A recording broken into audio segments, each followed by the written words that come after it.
Assalamualaikum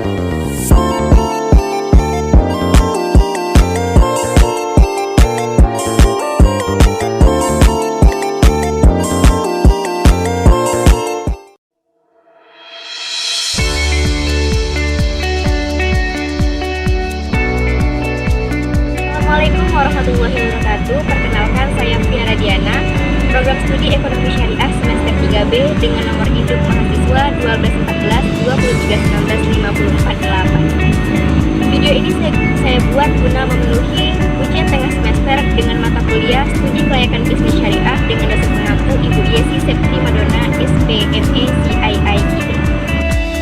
Pada kesempatan kali ini, saya akan menjelaskan tentang hal yang berkaitan dengan aspek keuangan.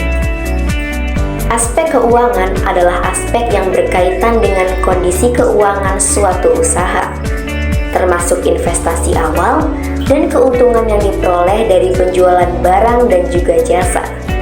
Aspek keuangan bersifat kuantitatif dan digunakan untuk menganalisis kebutuhan dana yang diperlukan. Aspek keuangan ini sangat penting untuk dianalisis karena memberikan gambaran terkait potensi keuntungan yang diperoleh dan juga resiko finansial yang mungkin dihadapi pengusaha atau pemilik bisnis.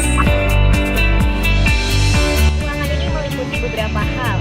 Yang pertama ada biaya praoperasional, kemudian ada sumber dana dan kebutuhan modal.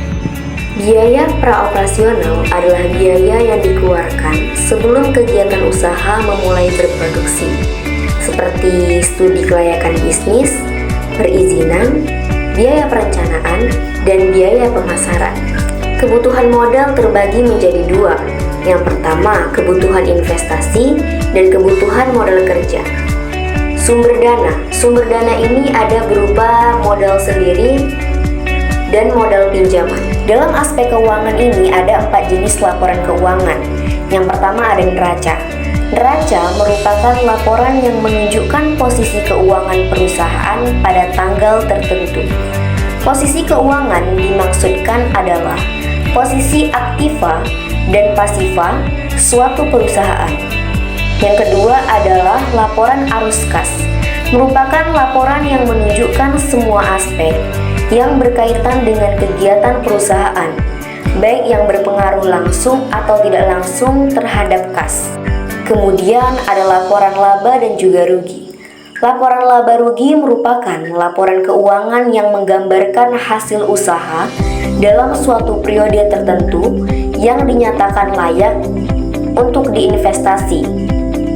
Begitu pula sebaliknya, apabila nilai internal lebih kecil dari hutang pinjaman, maka usaha dinyatakan tidak layak untuk diinvestasikan.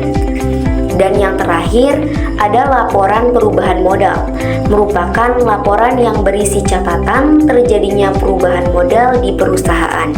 Dalam aspek keuangan, ada beberapa pihak yang berkepentingan terhadap laporan keuangan, yaitu ada kreditur, pihak penyandang dana atau lembaga keuangan yang berkepentingan terhadap usaha yang akan dibiayainya. Kemudian ada pemerintahan.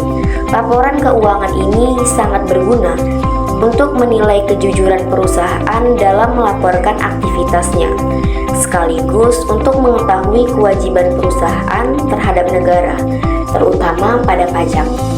Kemudian ada karyawan. Karyawan perlu tahu tentang laporan keuangan, karena dengan adanya laporan keuangan, karyawan dapat mengetahui kondisi keuangan perusahaan yang sebenarnya. Kemudian ada pemegang saham, untuk menilai kemampuan perusahaan dalam memberikan keuntungan bagi para pemegang saham.